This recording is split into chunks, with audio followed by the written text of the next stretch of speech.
মুক্তিযোদ্ধাদের নাতিপুতিরাও পাবে না, তাহলে কি রাজাকারের নাতিপুতিরা পাবে? মুক্তিযুদ্ধের বিরুদ্ধে এত ক্ষোভ কেন? কোটা আন্দোলন করবার আগে তাদের তো পরীক্ষার রেজাল্টগুলি দেখে নেওয়া উচিত ছিল যে কোথায় তারা দাঁড়িয়েছে। আর দ্বিতীয় কথাটা হচ্ছে মুক্তিযুদ্ধের বিরুদ্ধে এত ক্ষোভ কেন? মুক্তিযোদ্ধাদের নাতিপুতিরাও পাবে না, তাহলে কি রাজাকারের নাতিপুতিরা পাবে?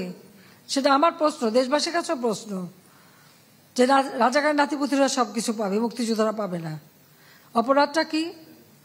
নিজের জীবন বাজি রেখে, নিজের পরিবার সংসার সবকিছু ফেলে দিয়ে যারা মুক্তিযুদ্ধে অংশগ্রহণ করেছিল, দিন রাত খেয়ে না খেয়ে, কাদা মাটি ভেঙে, রোদ বৃষ্টি ঝড় সব মোকাবেলা করে যুদ্ধ করে এই দেশে বিজয় এনে দিয়েছিল।